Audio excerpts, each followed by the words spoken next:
How do you learn who you really are? It's not found in books. It's found on the battlefield. What's up, warriors? Welcome back to the battlefield of the mind. I'm here with Thomas Sanders Corden, and we're going hard. We're going hard today. If you're wondering, like, what kind of episode is this one going to be? We're going to go deep and powerful and hard. And so if you like getting into those, like, man, that was a badass conversation, this is one of your episodes. And if you're like, man, I just want the surface funny stuff, you're going to have to click on one of the other ones, because we're going to go into like badass stuff today. This is deep warrior talk. That's where I'm going. Thomas is still funny, so like you probably still enjoy it. But you're very kind. What's Funny up, looking. Thomas? Yeah. Hey, Rick. Hi. And hello, listener, as Yes. my favorite DJ used to say. Who was your favorite DJ? He's not with us anymore. Kenny Everett. Nice. Very worth looking up. I'm gonna probably take it a little funny direction here. Isn't it funny how some of the influences that we had and how it shapes the way we see things? Like I remember like a DJ I didn't really listen to very much, but my dad listened to. His name was Tom Likas, and he was kind of a dick, and that was kind of a thing that I was like interested in at the time, because this is like 20 years ago when I would listen to this stuff. And the impact that somebody like that, who was being authentic, this was around like the shock jock era and the Howard Stern and all that stuff. And I remember when listeners would call in and they'd be like in this case, hey, how you doing, Tom? And he would go, do you really care? And then people would go, yeah, actually, no, I really don't. It's like, cool, let's skip all that shit. And what do you need, man? Let's go in. Like, it was kind of cool because you would really call people out. Like, you really care, or it's just a reflex saying. But exactly. But we touched on this on the pre-chat. The beliefs and the nonsense that goes around automated noise. We just don't think about what we're saying. I am so tuned in because of my son that my language changed dramatically. I grew up on building sites. Then I was on trading floors, and I was around nothing but alpha males. And fuck was how you spoke all the time. Right. Whereas I knew exactly what you just said. You wanted something to eat. And yeah, I got where you're going there. And it was important. It was obviously important to me. Whereas now, my little guy, I have to be careful when I use the word God with a capital G. So if it's not in the right place and space, I get stern looks. But it's taught me, and I think it's important, because you've touched on something that's really bugged me. I just had 11, 12 days with a very, very dear friend over in Portugal. We've had businesses together and been through different things, none of which were that glamorous, some of which were loads of fun. But the point of the story is he's marking time. And he's just not aware of what's happening with his time cycle. So the things that fill his day they're the equivalent, they're the mental equivalent of a plain cheeseburger out of McDonald's with no fries and no sauce and no drink. And it's just like, but that's not healthy. And I just want to make sure, because like this is where my American is showing. You said he's marking time. What's that terminology mean, so I can make sure like I'm using my words correctly? Okay, so marking time, it's like treading water. You're at sea. Wasting time. Well, it's not fair to say wasting time. That's too judgmental. What I would say is he's not using the time. This is a very intelligent, very well-traveled, indescribably strong man. The shit he's been through, few people know about. Sure. And what he's continuing to go through. It's a load I couldn't carry. Mm-hmm. But if we go back to the God story, the thing I always remember is we always get the load we were built for. Right. So every mule thinks their load is the heaviest until they get to see somebody else's. Exactly. Yeah, I see that all the time. I got some fun story. Well, not fun, but some interesting stories with that. Okay, so marking time, what that means is like he's not utilizing his abilities to his greatest potential. Not even a little bit. Not even a little. Treading water just before you drown, almost. Fair enough. Okay, so what was your opinion and what's your take on this for like, man, guys, here's my takeaway, or here's your subjective point of view on it? To do what you just pointed out with the DJ from the shock DJ era, always pay attention. Give your focus and attention to what's going on. So why have I said that? Why have I agreed to this podcast? Because you and I really, really resonated. Heaven help us, some of your audience might like me, but that whole thing going on is a conscious thing. And I mean, and it's funny because there was some piss taking out of movie stars, and they talked about conscious uncoupling. You remember the Chris Martin and Goop lady? She's gone out of my head now, her name. But a nice human. Anyway, they said they had a conscious uncoupling. Well, that's a very good way of saying your relationship's broken up. I wish my divorce had been a conscious uncoupling as opposed to the car crash that it's continued to be. But there we are. A conscious uncoupling. It makes me happy every time I hear people using words in clever ways. There's also very unclever ways people use words too. So like it's kind of fun to just get into the terminologies of it. Conscious uncoupling instead of the car crash that it was. That's people doing their best. We're all doing our best on this stuff. This is the problem, isn't it? And I've really caught myself. I am getting kinder to the mother of my child. So, you know, and I think we all do this. You get uptight about something. You think, oh no, why can't you hear me? And then 2 weeks later, the penny drops and they're back on the page and they're on the same path you're on. It was just they couldn't hear you because it was your voice. They couldn't hear you because there was something else filling their ears. So the point being that paying attention malarkey is really, really good if you pay attention to yourself. Don't worry about them. If I've got the message across, eventually it will sink in, and the best outcome will eventually turn up for all of us. Just because it didn't turn up when I wanted it to, because it fell out of my mouth, doesn't mean it was wrong. Right. All right. So this goes into something I've been writing on and thinking about a lot. Is the reason she wasn't able to hear it or be able to pay attention is because she can't accept the reality of what you're saying based on what she's waiting to say, or based on how she's hearing you, or waiting to talk, or whatever the situation might be. Which turns into, if you ask somebody, so what happened? What was the conversation, or what did you see? Which, if I broke this down, it gets down to just one of my core words that I want your opinion on, and that is truth. Well, what's the truth then? Did you say a certain thing and she didn't hear you? Did she hear you but then interpret it differently? What's your perception of the truth on the situation? What is her perception of the truth? And then what the heck is the truth? And then after that, the harder question is, do you believe people can even handle the truth? Probably your listeners, because you handle the truth, I handle the truth. My truths are so ugly, I've got to wait another 20 years before I can share them with my son. But along the way, I can give him the truths that I know he needs to hear now. I believe if you look at all that's happened in the last 2 or 3 years on the social stage, on the political stage, on society, on the capitalization of big industry and the capitalization of dictatorships around the world, that doesn't go very well reported, but is clearly been a heyday season during the lockdowns and the pandemic era.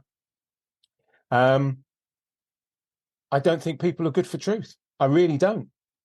Hence, you've got Fox News, you've got Sky News, you've got all of these biased entertainment outlets or infotainment outlets. I think playing with words again.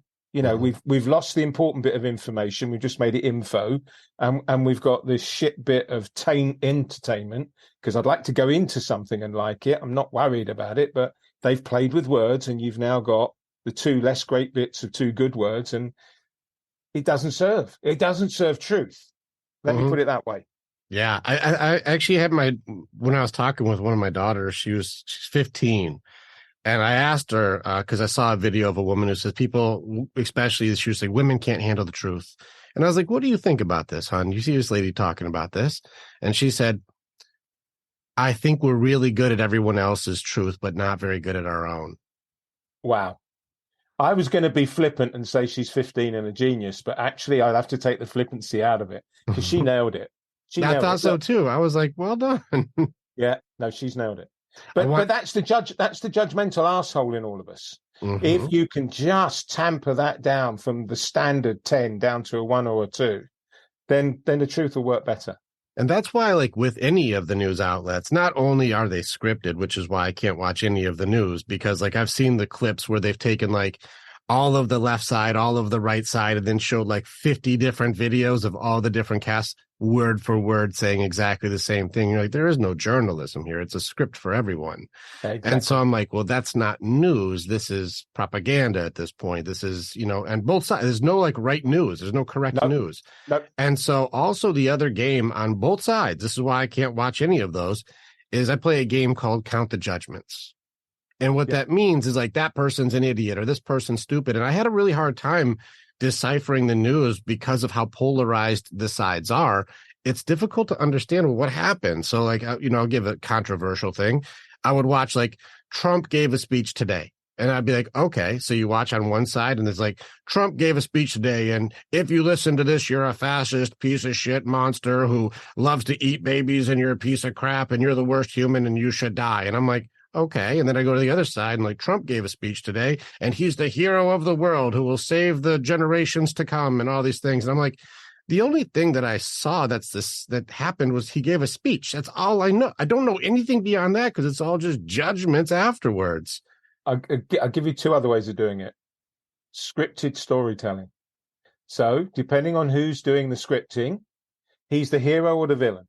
Mm-hmm. And every story yeah, look, I'm mad keen on marketing. You're working your ass off with your group and with podcasting. So you're familiar with marketing.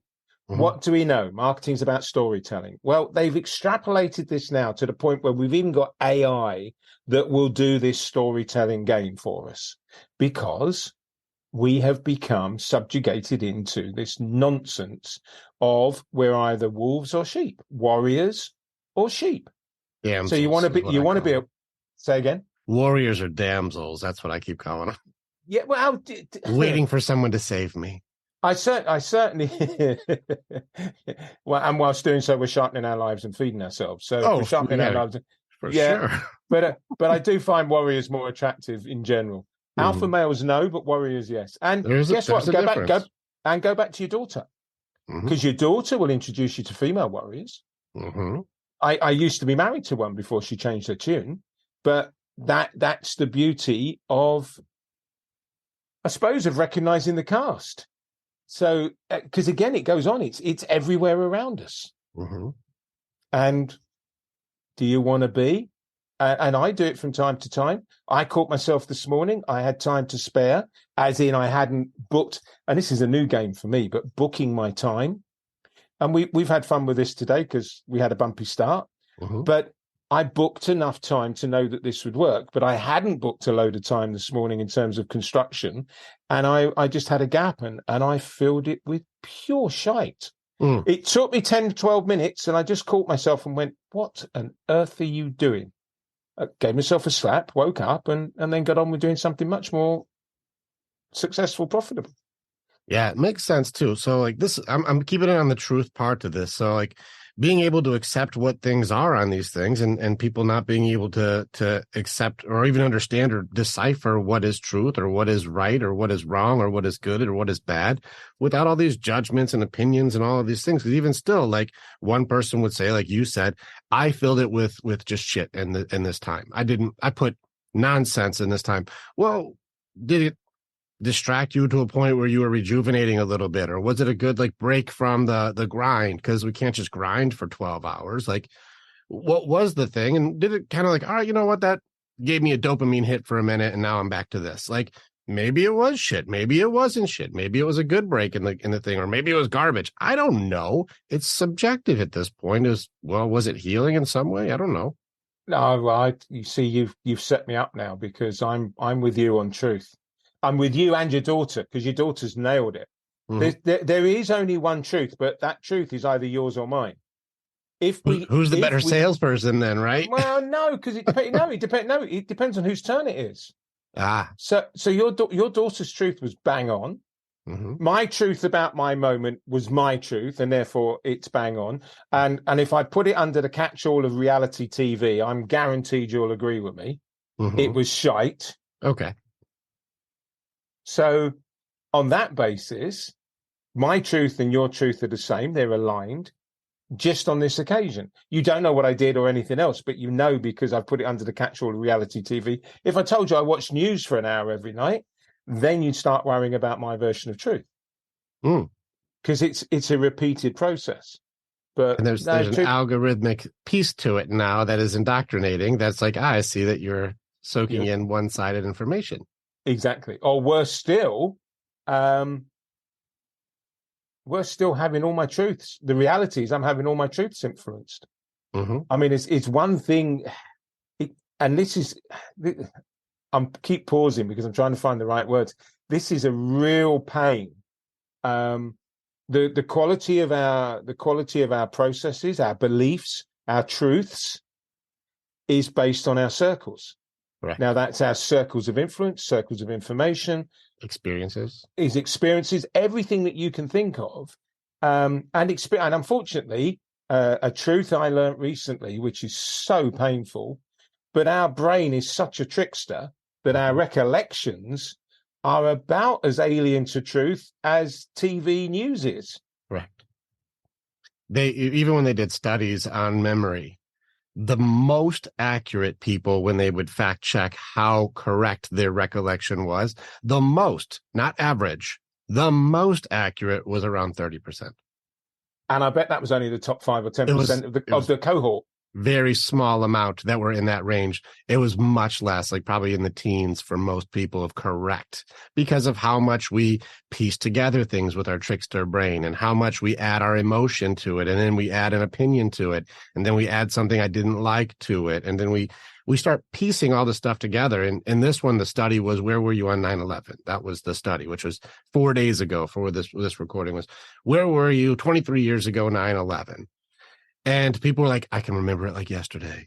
When they started going in and saying, I remember this, I remember that, I remember this. But when they started looking at like the way that they remember it, cross-referencing to what they saw on TV and then a conversation they had. And I remember looking out the window and seeing the smoke down the river. And they're like, the location that you were at, the smoke was going the other way. It wasn't even going that direction. But you put together what you saw on TV with where you were at. And the memory starts to change pretty quickly. And then you start throwing in, well, I was really scared of, and so this thing, and you're like, well, that never happened, but you added in a fear that didn't happen to the moment itself. And it's very interesting what we do when we go back into especially traumas and memories and fears mixed in with what actually happened with one of the bigger parts of perception or perspective.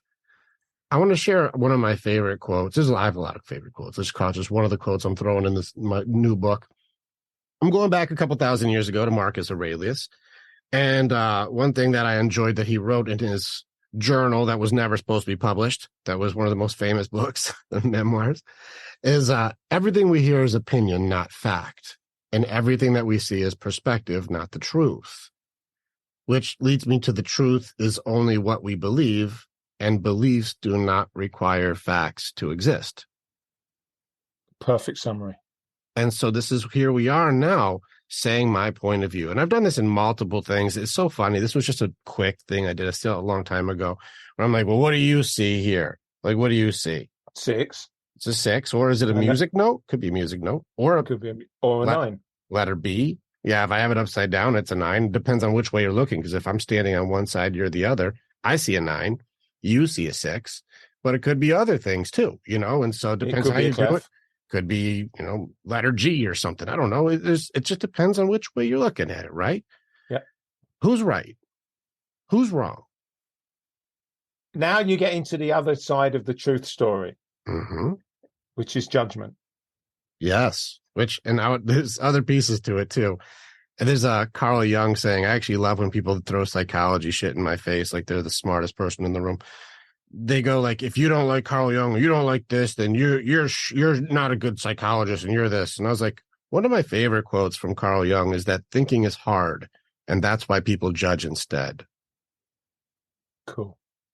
And so it's funny that people speak in judgments all of the time, going judge, judge, judge, judge, judge. And this is the main thing that right now, if you look at social media, you look at even my comment section, it's very funny to watch, is how people speak in judgments without understanding of what judgment is. And this gets into, well, what's the truth then when we're a social creature who speak in judgments? Stay with us. We'll be right back. Warrior, thank you so much for being a part of the information that we have. And you're part of our story as we are a part of yours. It's very much an honor to be able to connect with each other. If you want to know more or you want to get started with working with me or working with our warriors so that you can begin your path to authenticity, strength, leadership, and accountability, this is the way. Together, we are way stronger. Now you get to choose. Do you go forward or keep doing what you've always done? If you stay where you're at, hey, click on some of the stuff and follow what it is. We got motivational stuff. We've got podcasts. We've got more things. Just subscribe and do the stuff and we'll keep you updated. But if you want to start going in, start jumping into what our programs offer and start your journey and being the hero in your own story.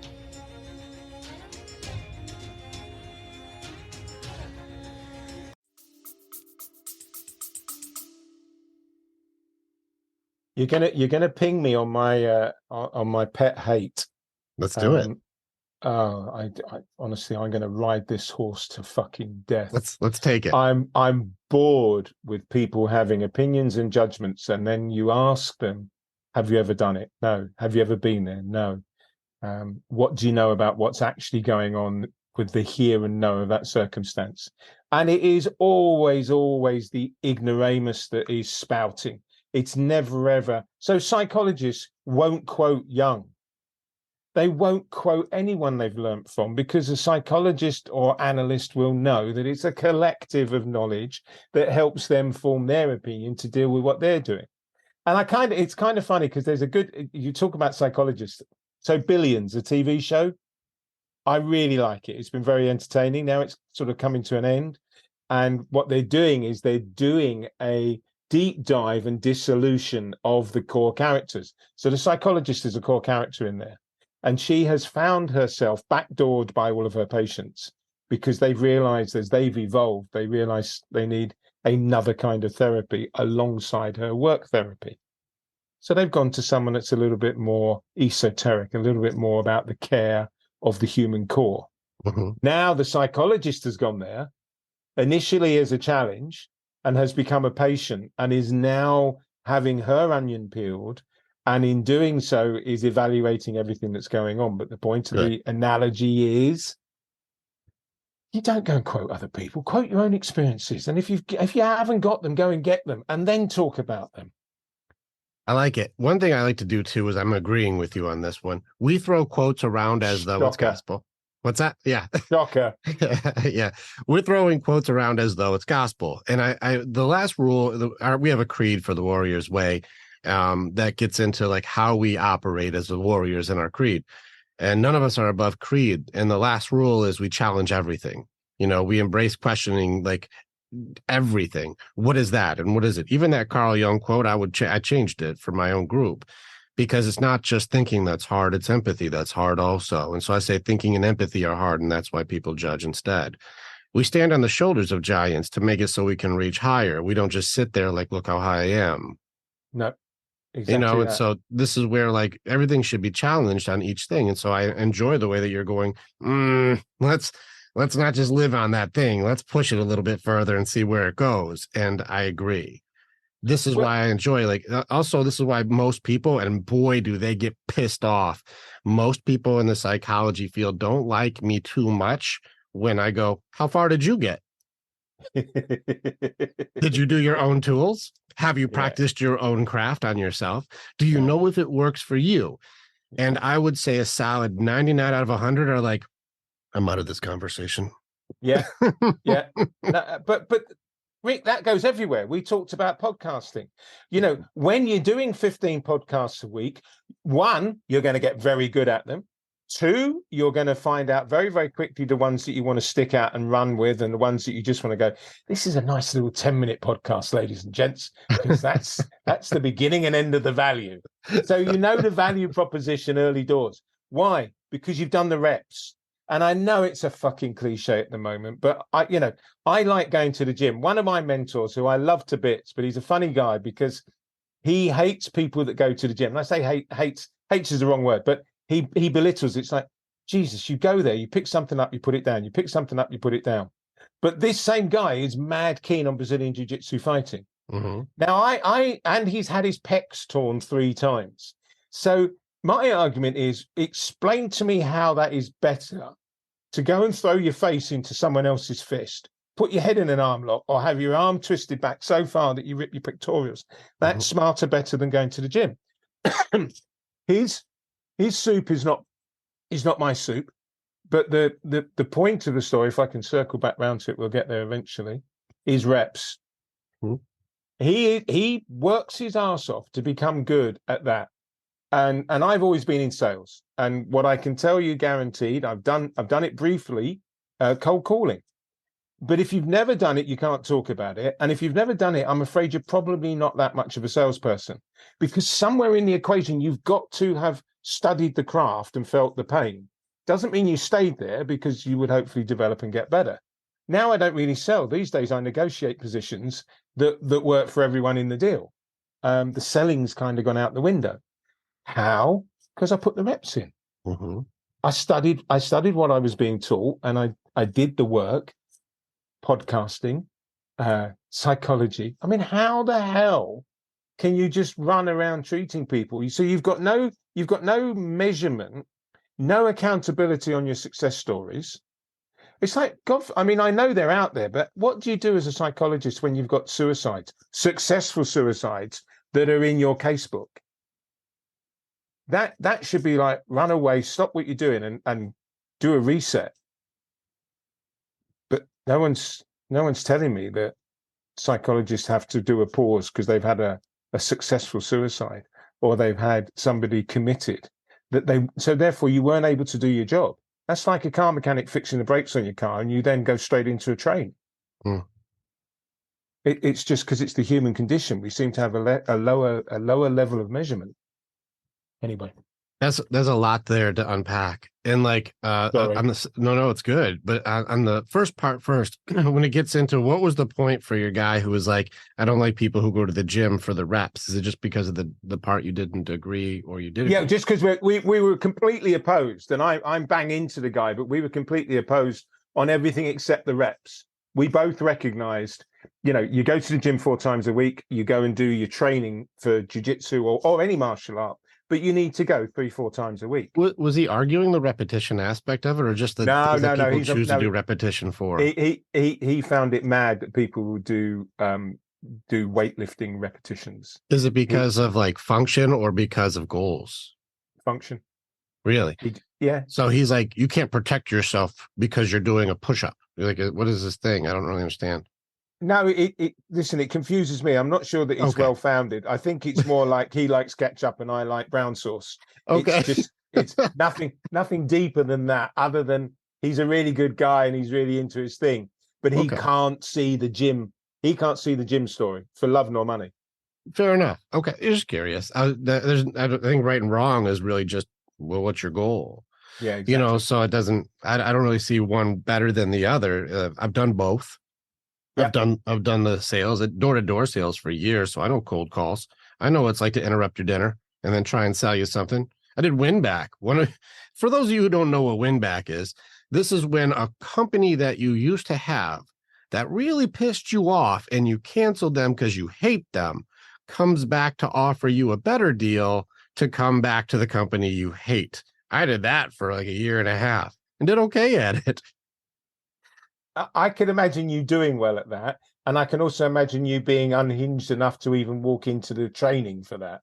You wouldn't get me. Well, but I've done similar. I have done similar. I did firefighting for a currency trading house, and I had to deal with all the clients that lost their account.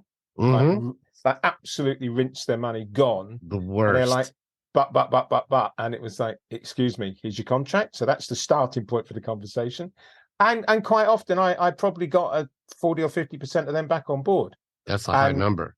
Oh, it's mad. It's mad. It's like you going out and doing, it's the same lunacy starting point that now 25 years later, I look back at it and go, why would you do that? What were you thinking?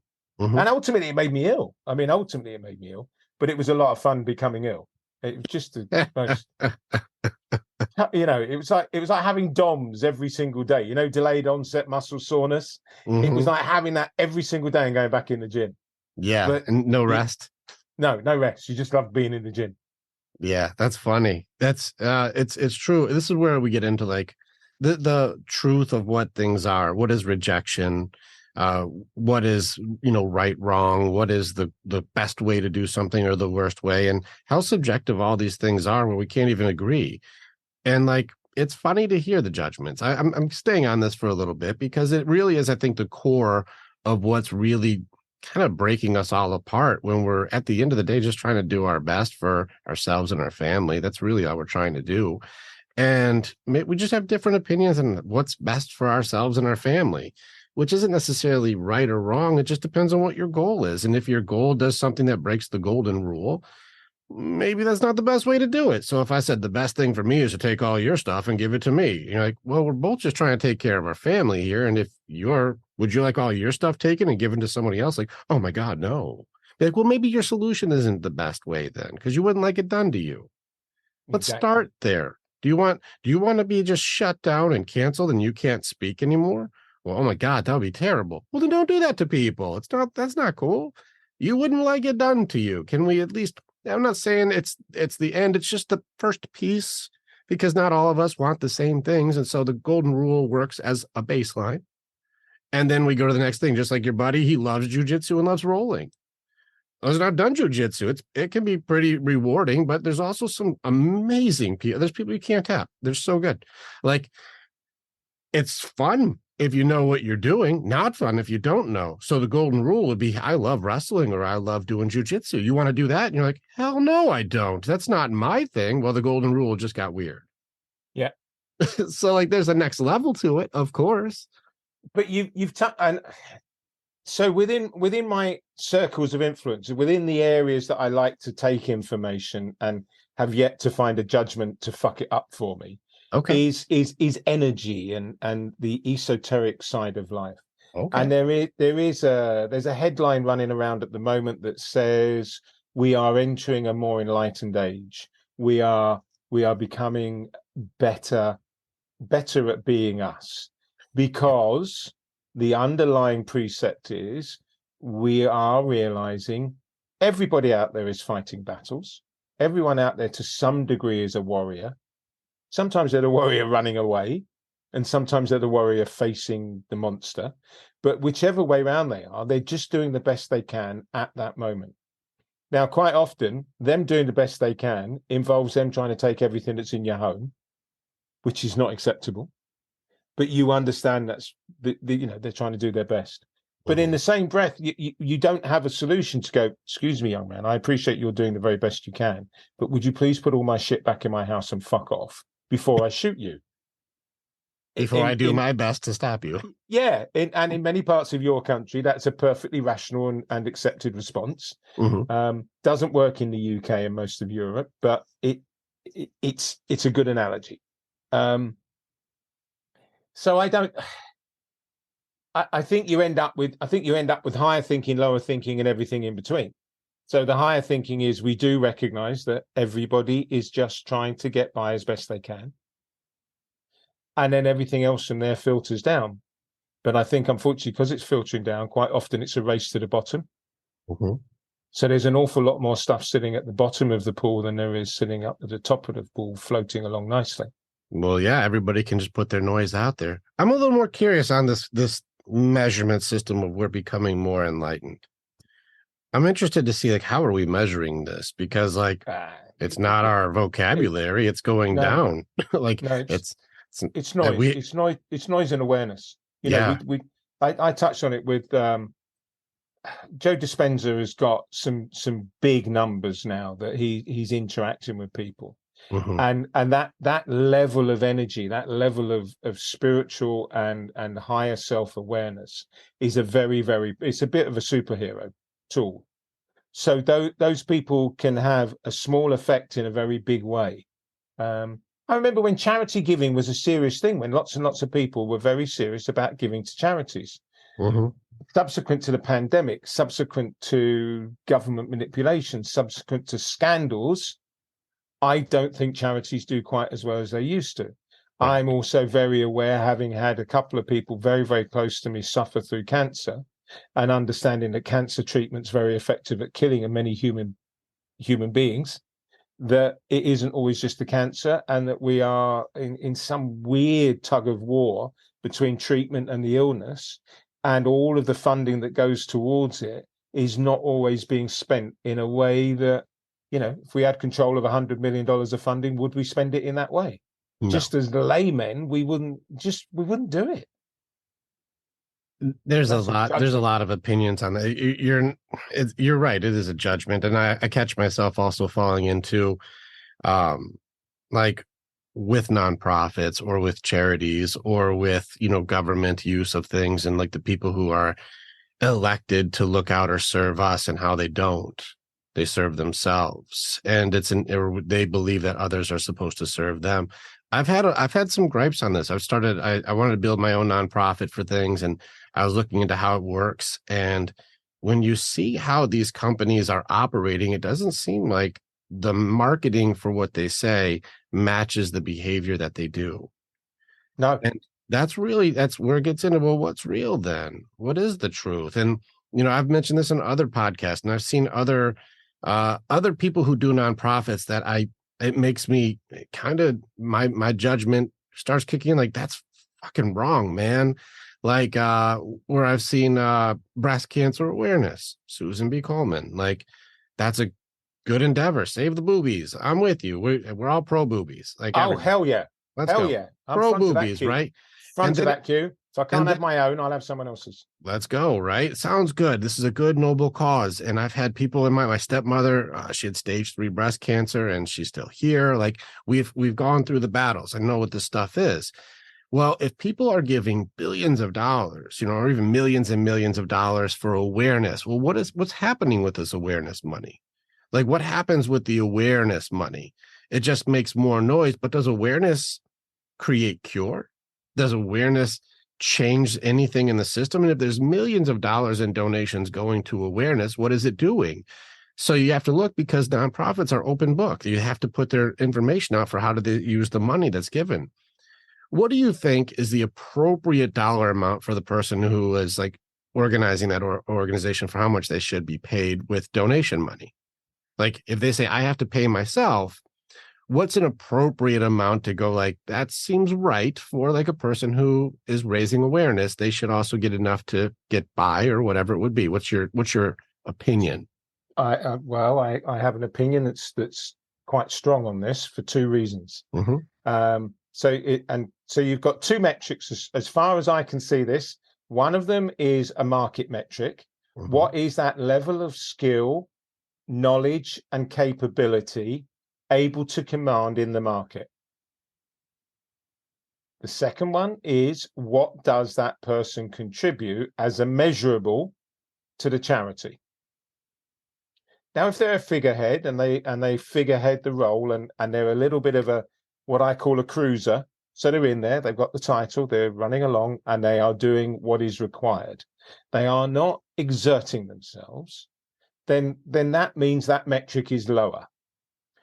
If their skill set is such that they can go out and get, I don't know, $1 million a year as a salary in any field they wish to step into, because of their toolbox or their history of their toolbox, mm-hmm. then unfortunately that person's worth $1 million a year in the market. Now, whether the charity wants to pay them that much, that's a different story. Whether they can do a non-exec role and help the charity for a sum of money, so the charity wins. Mm-hmm. The charity's getting this $1 million a year guy for $100,000 a year. Mm-hmm. And that'd kind of be where I'd want to go with it, and maybe have 2 or 3 of them, so that you look, if I'm commanding $1 million a year as a salary, not through my own efforts of running my own businesses and serving my customers, serving my audience, I'd like to think I can do something. Now, whether that's just giving money away or setting up my own nonprofit. This is the part for that where it gets like, well, let's add in the added thing. Where does the money come from? Money comes in when we donate because a family member of mine has suffered or has died, and I want to help more people, so I donate $100 or $200 or $1,000, or I donate because I want to help ease the suffering of others. And the money comes off of the backs of people who have been in pain or had mastectomies or have gone through very difficult, battles of their own. And so the money comes from the pain of others and the hurt of others to try to relinquish or relieve the pain of others. And your knowledge and awareness of that has now just escalated to the point where you want to help others stop it. So you jump in with your tool.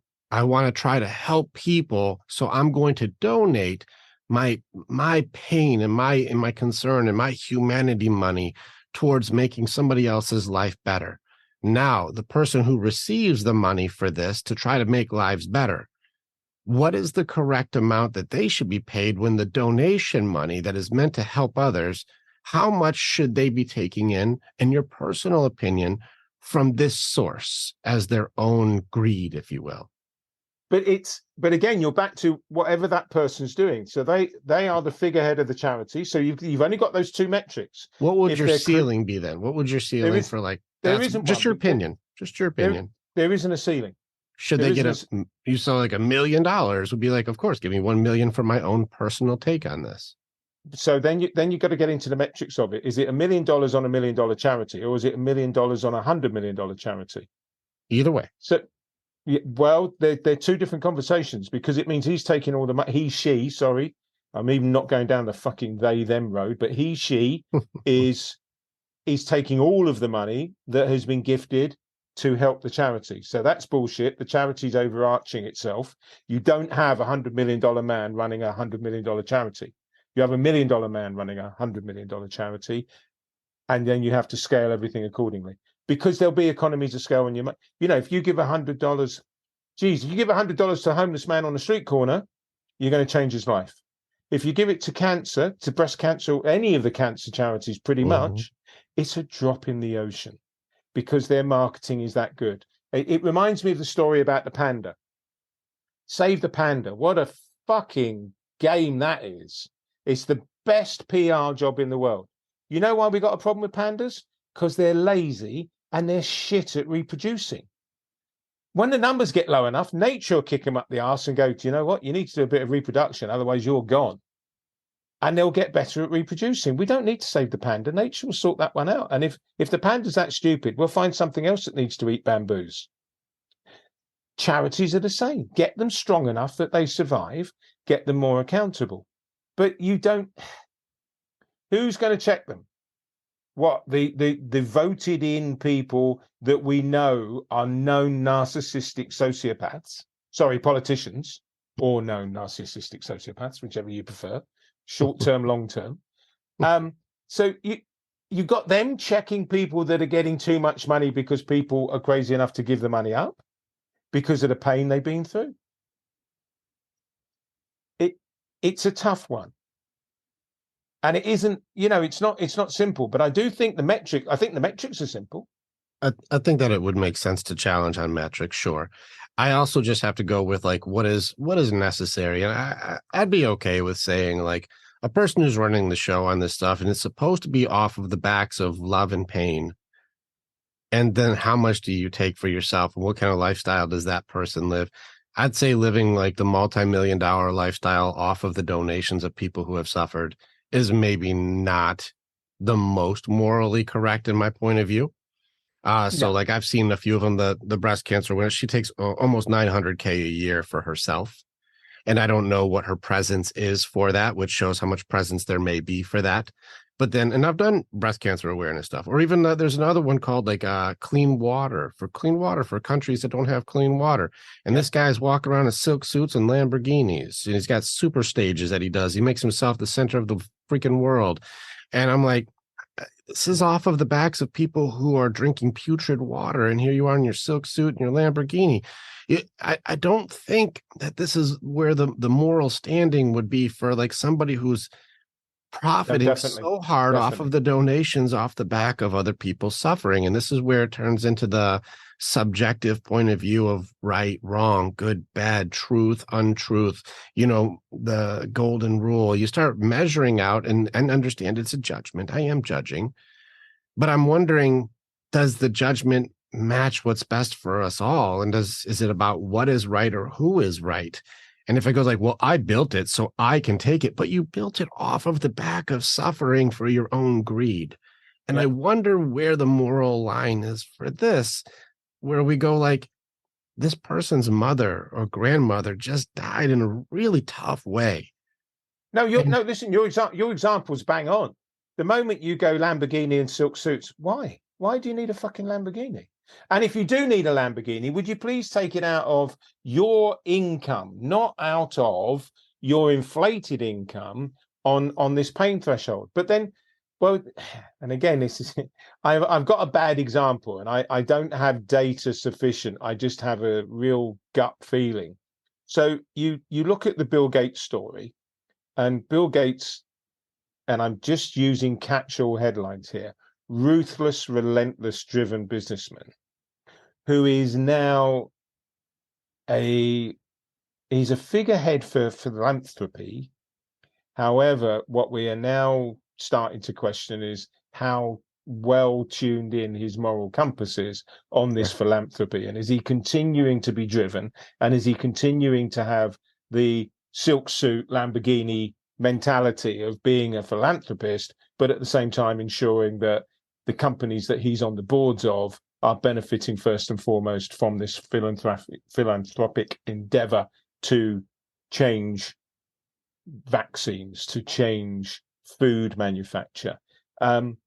So yeah, but then I think there's a simple. I think there's a simple cure. It's called social coin.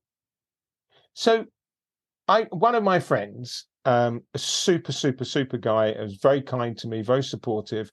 Now retired. Spent many years in China and was a big swinging dick in China, and was on very serious money, and has built up a nice position for himself. But he's young. He's in his mid-50s. And I would love to think, and I'm not tracking him, and we're not touched base for a while, but I would love to think that there would be a pipeline process system that would take him and people like him and go, we need you for a year. And we'll pay all your exes and we'll give you some pocket money. But, frankly, you're not that busy. We only want 1 or 2 days a week off of you, because 1 or 2 days a week of that kind of performer is the same as a 6 day a week, 100 grand a year performer. And I'm generalizing painfully, but we all know $100,000 a year salary man, he's not changing the world and he's not running mega corporations. But someone that was on $1 million a month is capable of changing corporations, is capable of operating at a very high level, and has got experience of massive border and cultural restrictions and is able to break through those. That's a guy who should have a social debit. He should have a social coin in his pocket that he knows he's got to give back to society. So you have a new currency, that social coin currency. And I know for some reason his name always escapes me, but the Sage of Omaha, the Buffett, Warren Buffett, one wonderful investment strategist, very black and white, up and down guy. He's pushed billionaires hard to spend their money. Time to come up with another one that isn't just billionaires. It's people with skills that they're not using them, or they've just gone into cruise mode. Get off your ass. Let's get you out there. Let's get you doing something constructive. Let's get you active.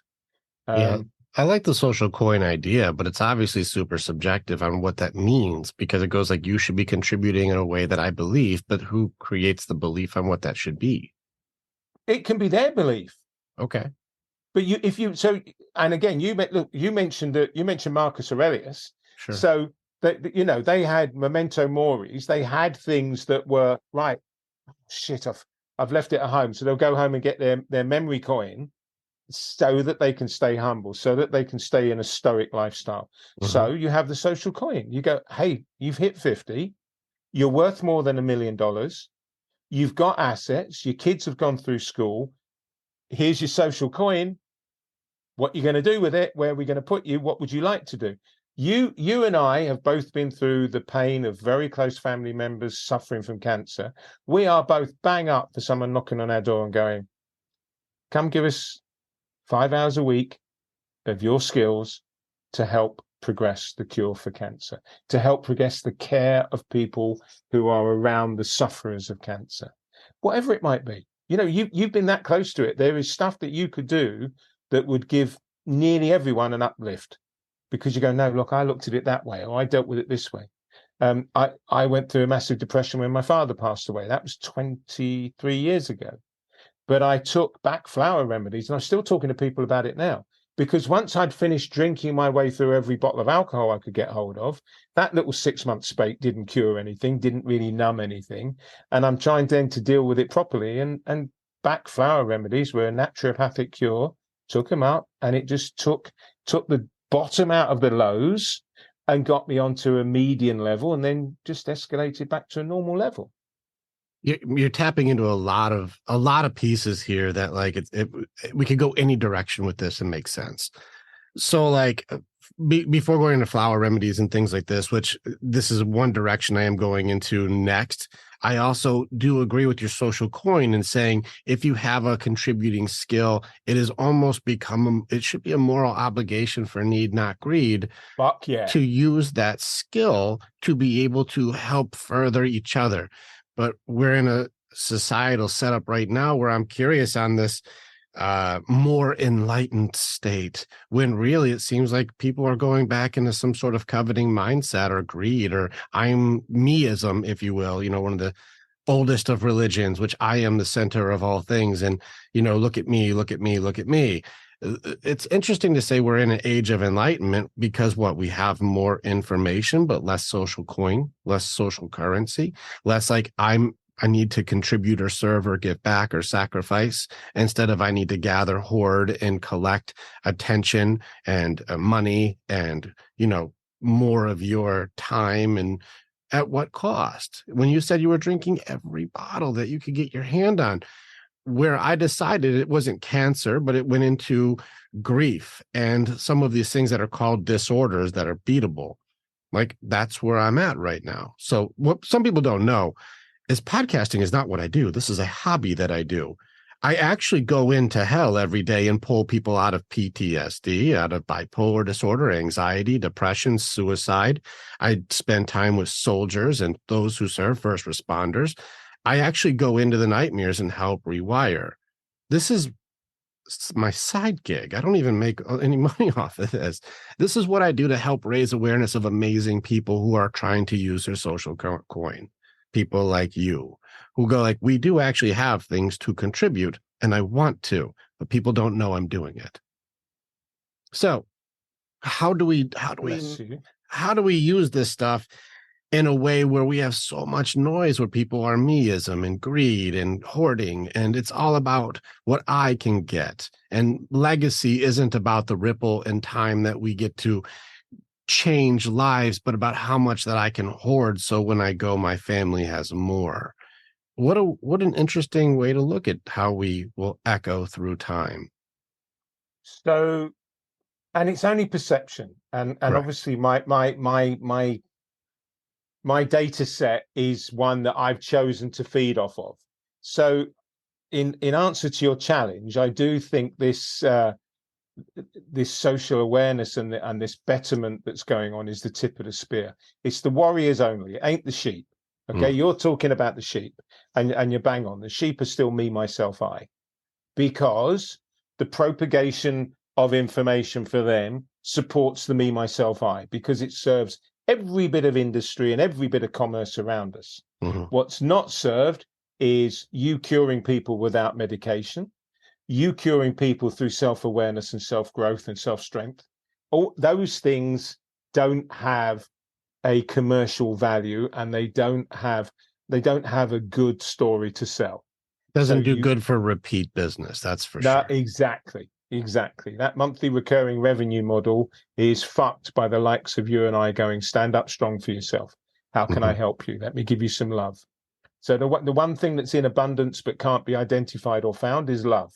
We are creatures of love. You wouldn't be doing what you're doing if you weren't very capable of love. You wouldn't be surrounded by women if you weren't very capable of love. They would have all buggered off a long time ago. So the love is there, but it's either masked through pain, and you've got the consumerism and the me, myself, I, or it's there, but it's not grabbing headlines. So you have to go and look for the information and the knowledge. But like I said, what I see, the numbers and the impact that Joe Dispenza's having, John DeMartini. I mean, Jesus, John DeMartini, I was in one of his courses in person 22, 24 years ago. And the guy is still banging on and he's still doing good stuff. And you kind of think, oh, he went away, but he never went away. He wasn't a headline act. That's going on. You're not alone. You're not a warrior on your own. You've got a wonderful audience and a horde that will stand behind you. So we're all Spartans with you, doing what we can do. And then you're opening eyes and going, well, I'm dealing with this. Well, give me some clues in case I spot someone. How can I help them with PTSD? I'll just keep going deeper and madder. So we'll stop for a minute. Get me back on track. I don't mind going deep on this stuff, but I mean, like, I still want to keep with like the concept of the moral compass for enlightenment, for contributions, for social coin. And like, I very much, I love the warrior speak. You speak. That's what I speak all day is you are a warrior, but for what? What are you fighting? And a lot of the battles are here. This is why it's the battlefield of the mind. The hardest fights that we always have is ourself. You're the hardest battle you're ever going to have to face. The things that happen around us or the things that have happened, those are meant to help you sort your shit out. And people don't look at it that way without training. So that's why we train. But yeah. I am curious on like, how should we start enlightening ourselves? I understand these are subjective questions, and I honor you for being able to go in with me on these because it's just opinion questions. But I want your opinions. That's why I like, what's a social coin worth? And how should we measure? And how do we know if we're doing it or not doing it? So that's definitely subjective, whether you're doing it or not doing it.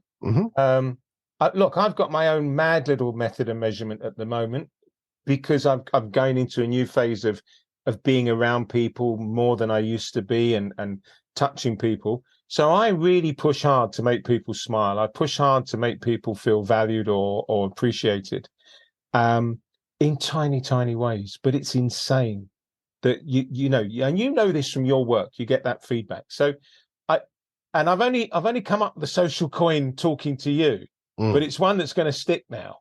Yeah, I think it's a good idea.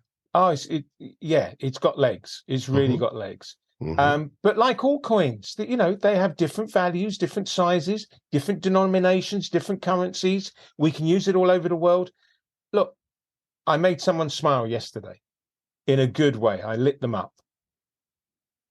That spent yesterday's coin. I don't know if I've got to spend a coin every single day, but as we spoke about earlier, everyone is in the middle of their own battles. Yes, they're in their own mind predominantly, but even so, we're all doing the best we can each day. So if I can let you think that you're doing better because you've got lit up, then I feel better, you feel better.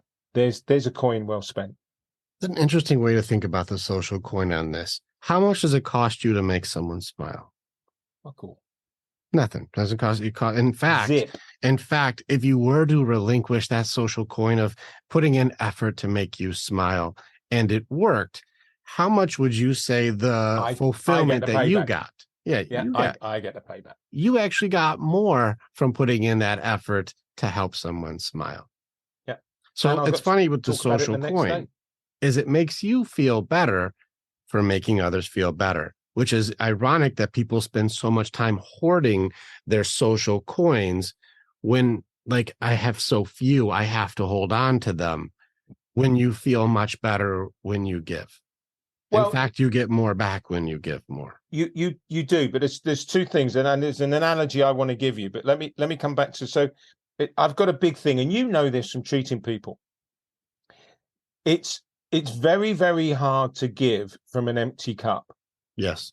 So we spoke earlier about the millionaires and this high level CEOs and the people that are drawing great big fat cat salaries. They can do that if they're in the market and the market forces determine that that's what they can continue to do.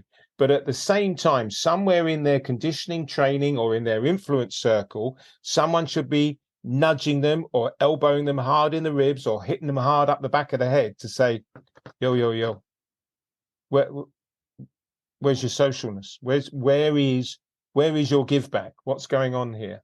I can't do it. I've got a 2-year plan. Cool. When's a 2-year plan up? I need the expiry date because you're going in my book.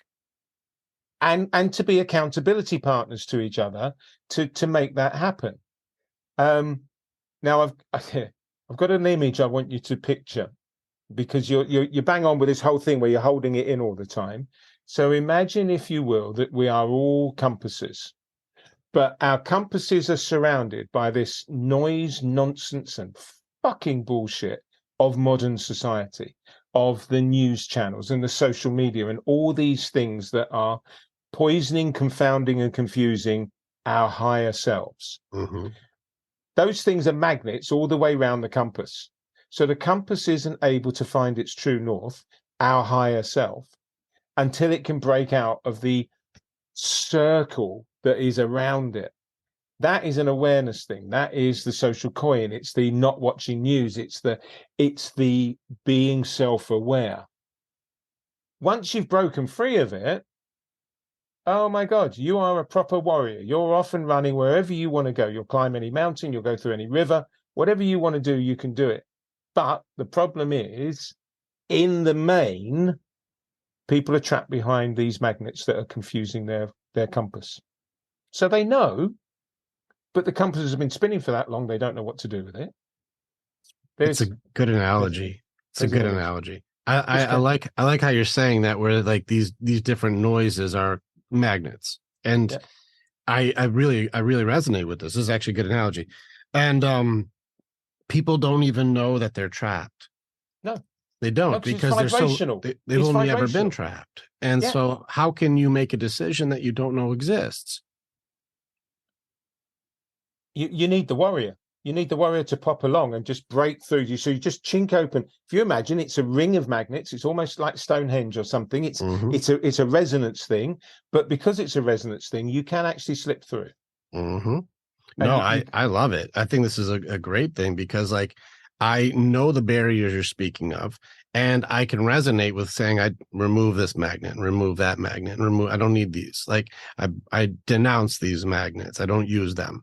I can't use these as any type of a guide, because they take me the wrong direction every time.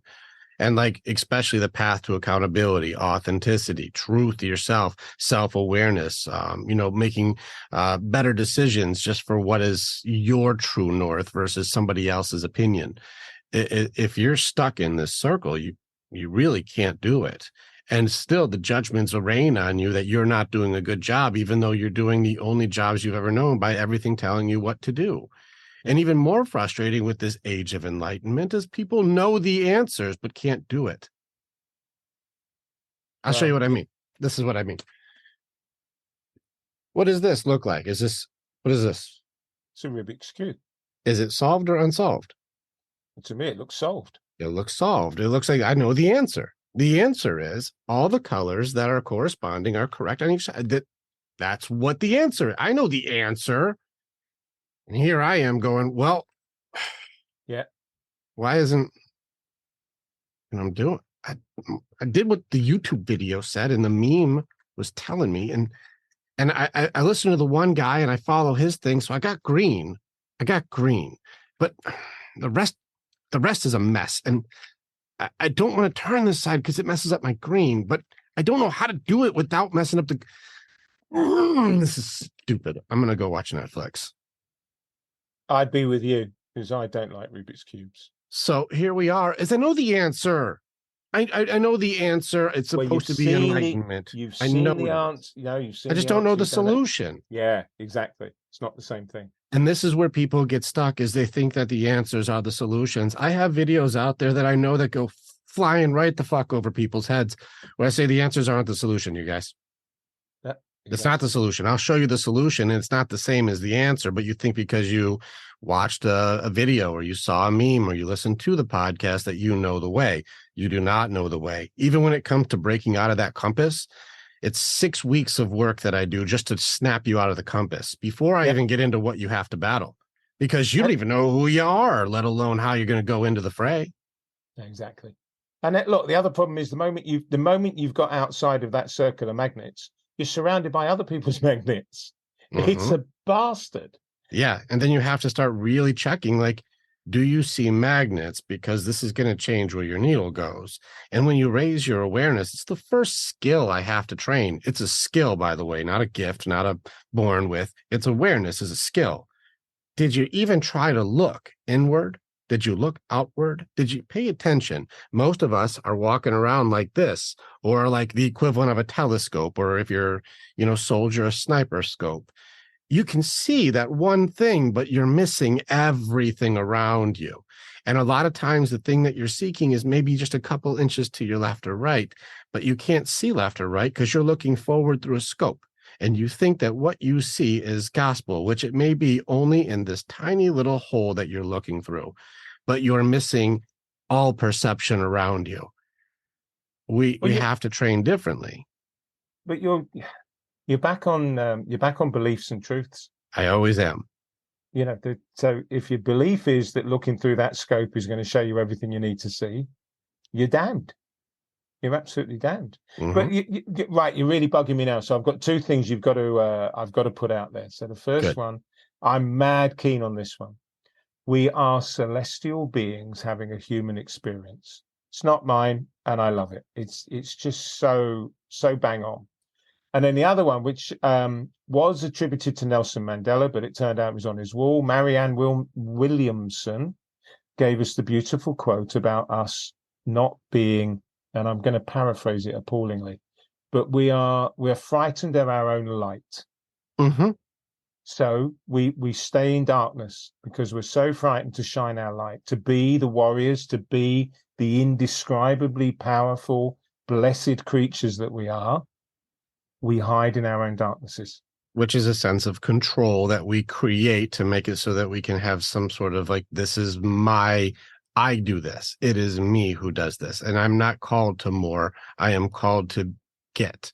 It's interesting that we have control systems around all of these things instead of this is especially if you're going spirit side, this is spirit talk. If you go spirit warriors, it's one of the more interesting and amazing conversations. I've talked to high level spirit warriors, people who can like tap into planes that I can't tap into, but they come back with very similar information and they don't know each other.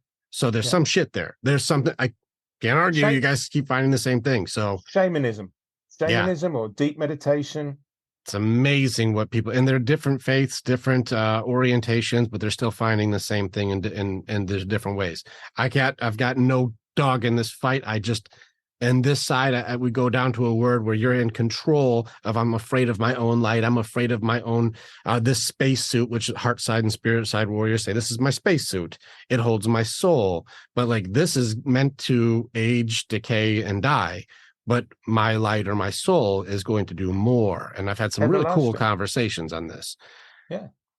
With these things, it's interesting. We try to control so much when the word surrender, especially because I'm a mind and body side warrior, is my natural side. It's my strong side. This is going to be strategies, tactics, action, what choices are you made and go. That's my strength. That's where my side. But then getting into spirit and purpose and connection, or even heart side, which is love and the parts of us that have like that feelings and emotions, those parts too. It's different. It's like a yin yang. It's split on the styles of it is, because the word surrender, for example, that word surrender on the mind and body side is quitting and failure. And fuck that. Never. I'll never quit. I'll never surrender. But on the heart and spirit side, surrender gives you 10 times the strength. Yep. Like, why do you think it's called fall in love and not force in love? Yep. Well, because it's a surrender. And look, we touched on martial arts earlier. One of the keys to Aikido, I remember my Aikido training, and one of the keys to Aikido training was to actually fall into the attack and then let the attack go over you, not through you. Use their momentum against them, not because you're trying to stop it, but because you're going with it. Everything about it, not just their momentum, their intent, everything about them was just done. Calm, beautifully done. Don't. You'll have me here for months and days if we start going down the spirit love energy route. it's a tough conversation for many to have, but I've noticed, and this is something when I talk to warriors, is at first I really thought it was which type of warrior are you? And, over years of doing this, I realized it's not which type of warrior are you, it's which side is your strongest warrior type. And so I do that also, where we have our own which warrior is your strongest side. Body side, we created paladins. This is going to be like the sturdy, heavy armored, shielded, like go in and I'll push my way through. That's your body side. That's the action part of you. But then you've got your heart warriors, the heart side. That's your Spartans. This is fire. This is passion. This is energy. This is love. This is the go part of you. That's I can feel it in my feelings and my emotions come out. That's your Spartan side. We've got your Jedis. This is the spirit side of you. This is the Force. You can't see it, but you can feel it. Something's happening there. I can't show it to you, but you can feel when it's happening. And this is going to get into your creativity and your getting outside of the box and things that don't make sense, but are, and you're going to have to surrender to the use of the Force, if you will. But then I've got my mind side warriors. This is your water side, if you will. And this is going to be the strategists, the generals, the people who orchestrate and gather knowledge and how to work the best and break things down. But each of us has our strong side, but we have all four. And I realized it wasn't which one are you, it's which ones are you strongest in, but we have to train all. And I had to change my training. It's not which warrior type are you, it's just which ones are your natural. And then how do we train from your strongest? And then we start building up the others accordingly. Exactly. Which one's dominant now? Correct. And then how do we get all of them dominant so you can call on them equally? Because the problem is the ones that aren't dominant, you run from. It's only when you've had lots of love that you can sort of fall in and out of love. Mm-hmm. The suppression of the side that doesn't seem like our main side. We push it down because it makes us feel bad. It's another system of control to dull your glow because that light inside of us we're afraid of. I love that word paladin. It's a long time since I've heard it. Yeah, I use it for my heavy armored warriors of light, if you will. Isn't it nice that we've ended up with Jedi as a representative? I use it. I love it.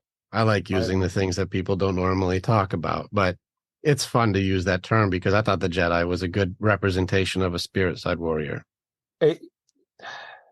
That man had such a great thing going on. What he wrote and what he put across as concepts. Lucas, I loved what he did. It got ruined. The only thing that saves the system now is The Mandalorian. Other than that, it's a nonsense show now. I can't even watch Star Wars stuff anymore. No, I loved The Mandalorian. Listen, full props. Yeah. John Favreau, save the planet, bro. John Favreau's the man. All the other stuff I can't even watch. I tried watching Obi-Wan. It's a mess. I'm actually getting really salty with the negative portrayal of how they're making women in all of these shows, where like the strength of women really just comes from being cruel and mean. Yeah. And I'm like, they're writing women to be terrible, terrible people. But unfortunately, Hollywood has not evolved. So that machine has always denigrated women in some of the worst ways possible. Well, now it's trying to make them the leaders, but leaders because in they're a black cruel. way. Yeah, they're cruel leaders. And even the good guys that are the women, it's just done. It's like completely disconnected from the female aspect of it. And it makes women nasty. And I'm like, that doesn't seem like a good portrayal of like strength for a woman. It seems like the opposite. Well, okay, so let's go really simple on that one. Sure. I have a view that we will always struggle with the power and super nature of women because men can't produce. Women are a creation factory. So that power of creation, that's my humorous take on it is that God is a woman because God gave the power. And let me just freebase for a minute and don't take this all as given, but God's a woman and God gave the power of creation to women, and yet men through their aggression have ended up being the leading force whilst not being a genuine leading force. Does that make sense? I hear you. I don't agree, but I hear you. Simply because if you look at the setup for even the needs, if you look at the needs for what men and women have for those things and why they're built the way that they are, whether it be emotional or logical, whether it be good in a crisis or not good in a crisis, the build itself to be able to handle or not handle more, and the way things are designed, I think that men are built to lead. Doesn't mean that men are natural leaders, because many are not. And also, we are built for strength and fortitude because we have to carry the load of the pack. And I don't think women are built for pack leadership. I don't believe they are. And here's a few factors. One, what I'll get to next is empathy. That's a conversation that's been really big in almost every sphere. And then the other one is influence. And here's what I mean is what influences who. So women, they've noticed even since before the 60s in advertisement, are highly influenced by the judgments of ads or even how it's done. I'll give you an example. I know one guy who built a product. When they market it to men, it says this is a tool, not a toy. And men are like, value and use and productivity and progress. I see this. When they market to women, they say, this is what good moms do. Okay. And they go, oh, well, I better do what everyone else is doing. The influence for women is to be socially connected by the group. And they are one of the big pieces I've noticed for the women's 3 base needs was reassurance, safety, security. The next is approval, not necessarily approval of men, but approval from each other. Okay. And then the next piece is going to be hypergamy, which is how do you choose a valuable mate? Those are main pieces. It's not flashy. It's not beautiful. It's not cool to market, but it does seem core pieces for women that this is how we operate and make decisions. Now, when it gets back to the ads thing, women are highly influenced by social media, comparison, the Jones effect. This affects women far more than men. How often would you see a Calvin Klein commercial and go, I better go buy that underwear to look like that guy? Well, almost never. You don't care at all. If you're seeing anything like, Thomas, you need to be like this ad says, you're like, get fucking bent. I'm not doing that. I don't care. We're not influenced by that. But what does influence us the most is the judgment of our women. The more judgmental or the more that they have an opinion, we want to serve and we want to give and we want them happy. Yeah. But we are not the main source they measure their happiness from. They measure their source from outside sources of comparison of how good they're doing or not doing. So with this piece just being obviously sitting there, should the person who's not influenced by all things and can have a moral compass that stays true to what is best for the group be in the lead? Or should the person who can have an emotional moment and say they're better and I'm not good enough and you're not doing what they're doing and this is how I should be and I wish I had that? Should the person who's easily influenced by any outside source be the one calling the shots?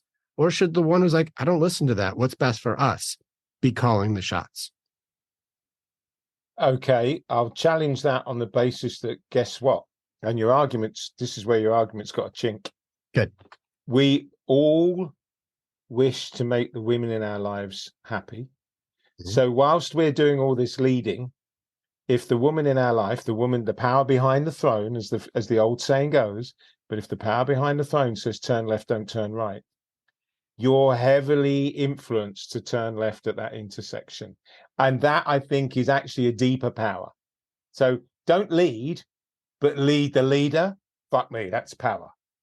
Right. Now, this goes into what influences the person that leads the leader. Well, then you have a problem because everything you've said has value and credibility. I can't question your 3 points. But the problem is, I can't question your 3 points. But the problem is, we still circle back round to the fact that if there's a woman in your life and she's part of your life, that fucking lunatic is going to be able to influence you. And you've just said that she's not got a good influencing base based on those 3 precepts. So we're kind of fucked and damned because whilst your argument holds perfect water, the reality is the power behind the throne will always influence the throne. Which compass are we using? Which magnet is the most strong? And can we challenge the magnet even though that has pull? And this is where who's going to be the one who's going to have the slow down logic about, is this really right or wrong for the pack? This leads me back to the empathy argument. Well, this goes into who cares most about who. Then you have the strength of the leader. Now you talk about the real leader as opposed to the puppet leader, because what do we know? We know there are many weak men with a strong woman behind them that get the job done. Sure. However, what you really want is you want the leaders that we had in the 60s and 70s that were proper stand-up guys, and their empathy and their compass pointed in the right direction most of the time. Right. We're fallible.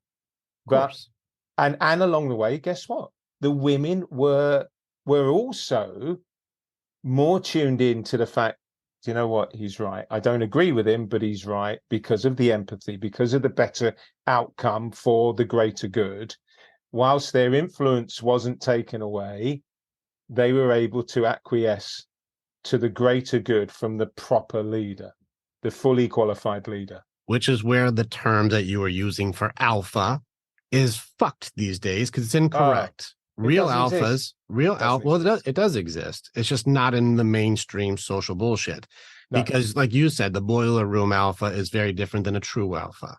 The true alpha, they do the opposite. It's not loud and screaming and smashing and crush a beer can on my head and spike it in your fucking face. Like, true alphas don't put people down. True alphas aren't belittling and using. True alphas don't do that. True alphas build. True alphas support. True alphas have empathy. True alphas like nurture and compassion and will protect with their life because they love, not because they control. This is a true alpha, is a leader of leaders. And so when I'm leading my alphas, it's not because I'm the center of the fucking universe. It's because I want all of you to be strong and or stronger than me. Because if I lock shields with you, I don't want weak sides. And I will train every day to be so strong that I'm not your weak side. And I want you stronger than me. I don't need to be the best.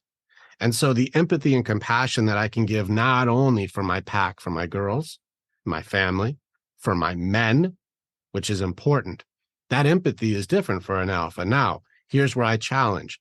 I stopped after a few hundred men. I asked a few hundred men 3 questions about empathy. Said, do your feelings matter to you? You know, and you can answer too. Like, you know, take your ex-wife, for example. Did your feelings matter to you? Did my feelings matter to me? Correct. Yes or no? Yes. Yes. Did you feel like your feelings, not well-being, your feelings mattered to her? Yes. When we were working. Okay. And then once it started to not work, that's interesting because like when I remember I say like, not did you have your laundry done or did the sandwich No, get made, the feeling. Okay. You were able to have a feeling to feeling. I had, out of all the men, only 3 guys say yes to this. Maybe this could be American side because most guys were American, where I said, do you believe your feelings matter to her? I had 3 guys say yes out of hundreds. Almost all of them said no. I don't doubt it, because what do we know? In reality, most relationships have become automated. They have become a response mechanism. They are not a relationship.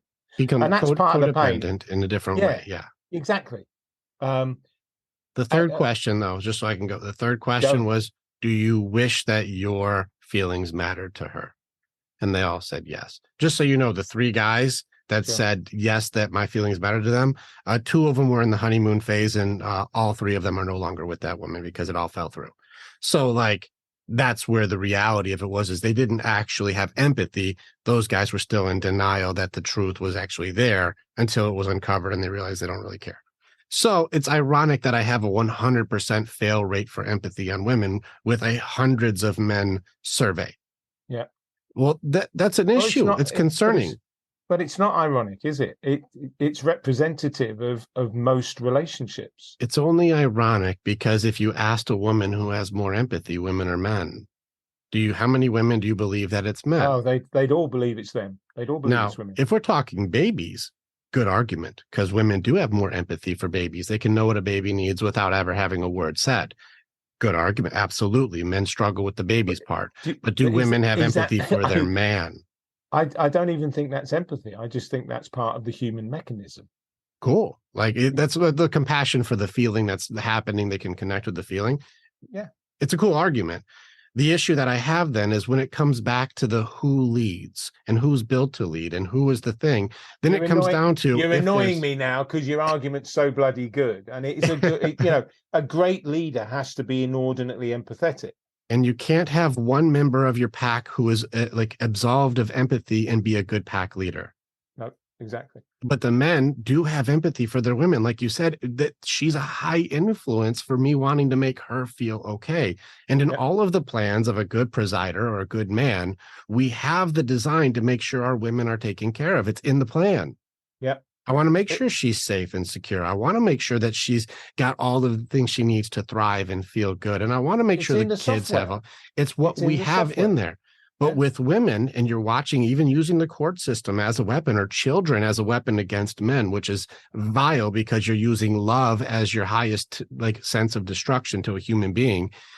If you can have the propensity to use the beautiful parts of humanity and weaponize it to destroy anyone, you are not fit for leadership. Destroy or control. It's not always destroy. It's just control. Control is equally important. Yeah. And I'm watching like orders of protection against men who have done no wrong, simply on just a pretense that they make up. But a guy, to prove innocence, they go towards like, well, he must be bad, even though it's like that never happened. But they file something. Well, it's going to take us 2 months to sort out whether it's happened or not happened. And so now good men who have just been lied about cannot see their children for months, and they didn't actually commit the crime.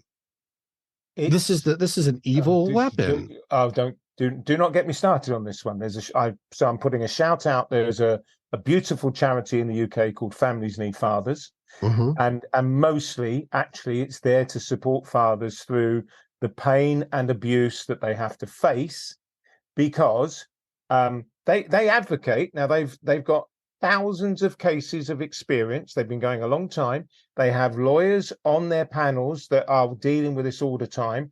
And their first bit of advice, and it's primary advice that is constantly repeated: as a father, avoid court at all costs, because you won't win. It's a fucking pre-given guarantee as a father walking into court. Now, I have seen so many mothers verbally, physically, and nutritionally, because I have got a big bug on this one, abuse their children. They will give them shit to pacify them. They will verbally and physically abuse the child to control it, because they're single mothers. And parenting as a singular is a fucking difficult job. It's immeasurably difficult, because the child has multiple needs in any given moment. Yes. And as a singular, whether you're the male leader or the female leader, or that dynamics of it don't work on your own. It's really, really hard.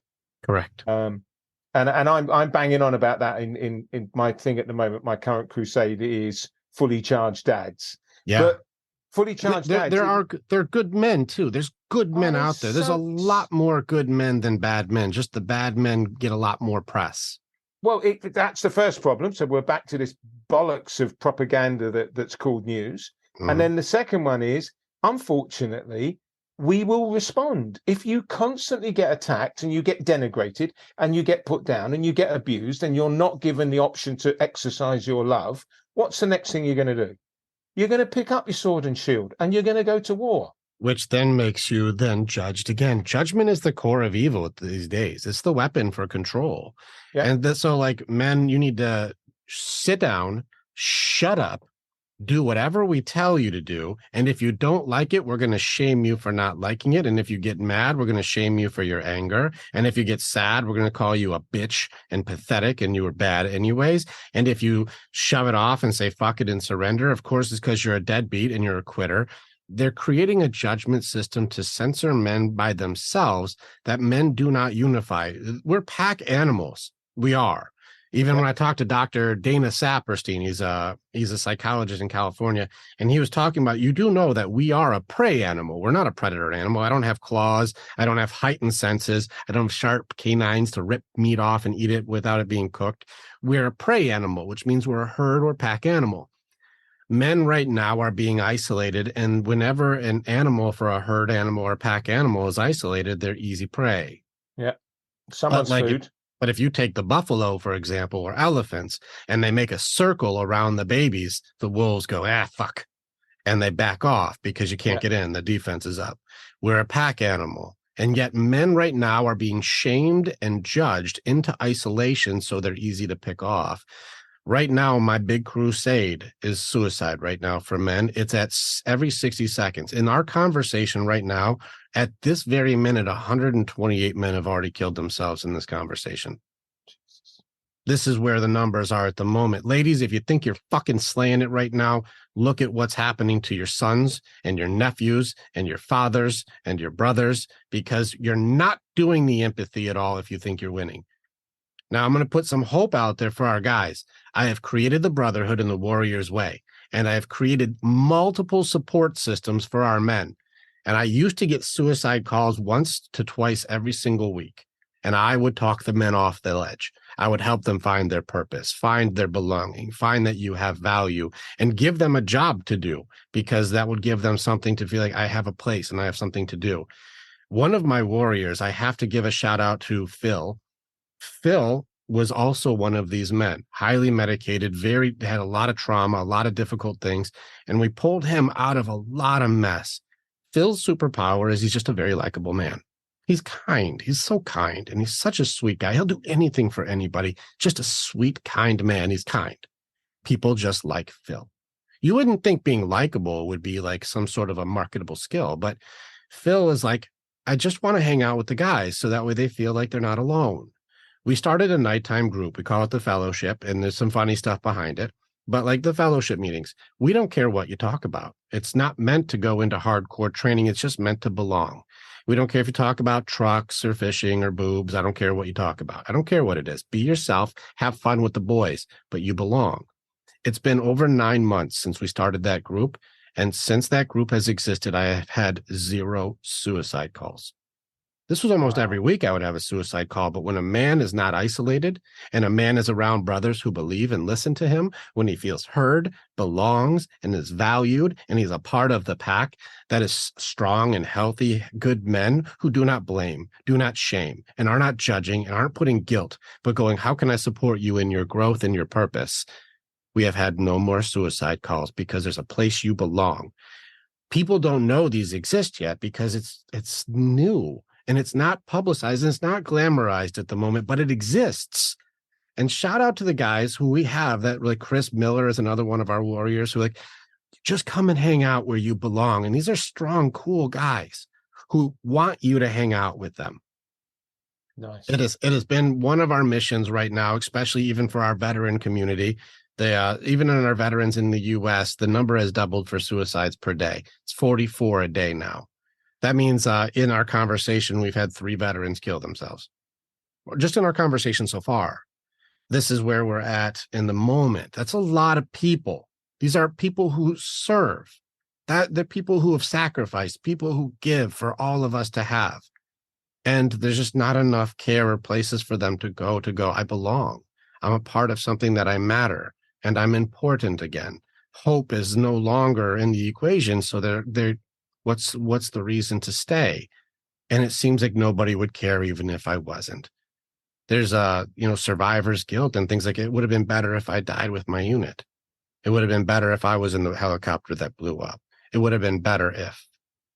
There's some real battles that we have to do up here, but isolation and these men being picked off by people without compassion, without empathy, and without care is a serious issue that's happening right now with our brothers and our fathers and our nephews and our sons. Because the numbers are staggering for young men, young kids who are getting ostracized for simply being male. And it's not a race thing. It's you're a male, you're bad. Yeah. And it's an issue right now because how are we supposed to have strong, safe protectors, presiders, providers, men who want to lead with empathy and compassion and understanding and strength and stoicism when you're ashamed of just existing? I can't speak to anything. What you said is just bang on. I mean, we have the same problem over here. I mean, we have some horrible numbers over here for servicemen and women that are, and I say men and women because it is, It's true. It's across the board. It's just the number for men is far more alarming, and it's also getting younger. Correct. What I've seen over here is the suicide rates are getting younger. Middle school.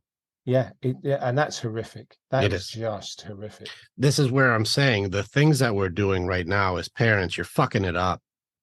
You're not nailing it. If your kids are influenced in the way that they are, and it's not just because like you're a bad parent, it's because of the amount of influence that's coming from one of these things, and your kids are born with them. Yeah. Well, not just the kid. Listen, Rick, this one really bugs the shit out of me. I want to smack parents hard because I see them. They're with a child. The child is beside them, is in the physical zone, but the parent is in that fucking screen. Mm-hmm. And I've even seen it with mothers pushing prams, and I'm thinking, Jesus, lady, you're beside a main road. You've got a beautiful baby in that pram, but that baby knows nothing about you because that baby knows more about the back of that phone than it does your face. And it can't wait to get its own phone so it can understand. Exactly. It's mirror imaging. It's modeling. You're modeling children into screen time, into phones. And it makes more enlightened. More enlightened we are. I'm curious on this headline. I'd like to see, like, we have more information, but enlightened, I'd be curious. We have more information and more problems. How can we, let's take any of it, fitness. We have more information on health and wellness than anybody has ever had in human history, yet we have health epidemics. We have obesity problems. We have mental health issues, and we've never had more information than we do now. How can this be? How can we know so much more and it gotten so much worse? Because you got to the disease. You just picked the disease up. Oh, yeah. Now I know that it exists and I have symptoms of. WebMD causes more disorders than anything. Yeah. I have that. I know women who are like, I've got all of these. I've got testicular cancer. You're like, you don't have testiculars. How can you have this? Like it's Jeff Foxworthy joke. And it's just one of those things where like, I'm looking at all the symptoms. I have all of them. And people are using some of these terminologies. I'm going to slash the tires on this one for the anxious attachment disorder or the attachment disorders. I'm just going all those ones. They're bullshit. This is just a marketing ploy for somebody to create an issue. Anxiety, I'm publicly display. I can teach you how to beat anxiety without medication. I've done it hundreds of times. Listen, you can go online and do it. It's I sell it for $30. Yeah. I just want people to be able to go, I have the fucking tools to start sorting through fear itself. It's beatable. It's there. It exists. And yet people are so turned into medication and symptoms that they're not getting to cores and causes. And why? Because there's a buzzword goes out there through media, through all the channels. And you're back to money, back to influence, and you're back to the subjugation of the masses is critical. If you can't subjugate them, how can we get anything from them? I'll make sure that you can't break out of this compass, because not only do you, even if you know there's magnets, you're going to be too lethargic to even try to get out of it. Exactly, because you're too fat, you've eaten the wrong food, your brain's mush. You're medicated. Yep. And food now has become a form of medication. Let's get this right. It's again through education, we now know that food is a soporific. Food is a way of managing your emotions. Mm-hmm. And it's only, the joys of fasting and the joys of being self-aware about what's going in my mouth has completely turned my life around. It's turned me off of alcohol. I've been free of alcohol. I'll be a year. I think it's a year this week or next week. I haven't counted the days because it doesn't matter. You're counting the days, assuming you're getting somewhere. All that matters is the starting point is behind me and there's not a finishing line. I'm never going to be on alcohol again. So needed once you get past some things. I want to shift it a little bit. I feel like I high horsed a little bit there, and I don't care. Yeah, but it was a good horse. It was a good horse. Thank you. It's a strong horse. And so on this one, I'm going to shift a little bit into something maybe a little more taboo, but necessary. One of my strengths that I've been able to do is I was doing a form of neuro-linguistic programming often with especially extreme trauma. And this has led me down a path of the hallucinogenics or even like psychedelic therapy and the numbers that come out with this. Now, you mentioned like the flower element, and I didn't know if this was the direction that you were talking about, because I do know when I'm seeing the results of things like psilocybin, for example, there's others like MDMA, but there's the psilocybin aspect where I've been able to help and understand people dig in deep and in one session no longer have these OCD or BPD or PTSD or addiction needs. Like it really removes the pieces that are connected for that need for denial of what was to the distraction from what is, and removing the pieces in one shot, one guided shot. It's getting rid of them. And it's fascinating because it's holistic. It's not, and it's not going to be marketed very well simply because how do I have return clients on people who are cured in one go? Or more importantly, how do I have clients when they find out what the seed is they need to put in the earth to grow what they need to cure?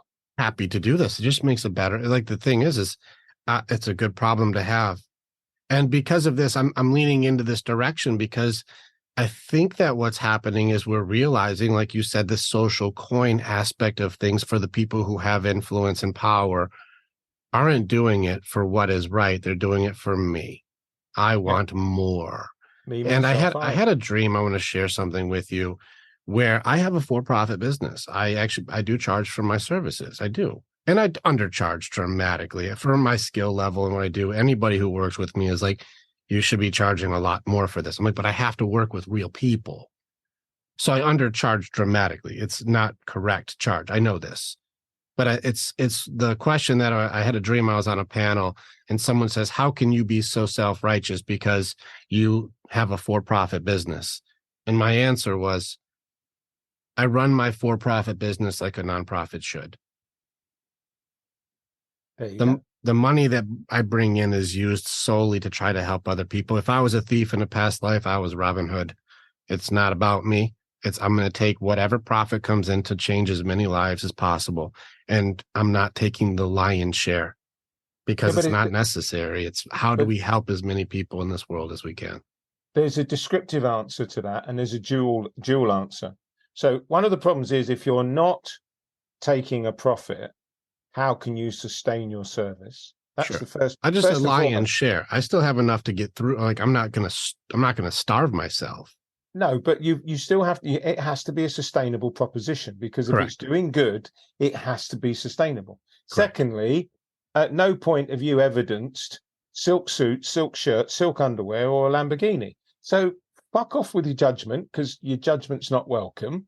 Go and talk to all the people I've helped. Yes. And again, to circle back round to your question. So the CEO of a charity on $1 million a year that's running $100 million business and in the open market would go and get a $2 million a year job is fine. The guy running a business where every one of his customers, clients, patients, beneficiaries of that business turns around and says you should be charging more, needs to listen to his clients. You should be charging a bit more because you're at the bottom of the barrel. And you shouldn't be. So if anything, I'd turn the question around and go, are you sure you're charging enough? Because if you're going to be a with profit or a for-profit, then be a for-profit that's successful. Because you don't also want to be someone that's running a business and it looks like you might be turning the lights off forever next week because you're not sufficiently for-profit. So make sure you are, please, because it sounds like you need to be for our benefits. I actually created 2 paths for this because like the question comes down to whose life is important to save. Everyone's. Right. And so we have to make a path for it. Here's something that I've been creating. I've been mulling on this for a while.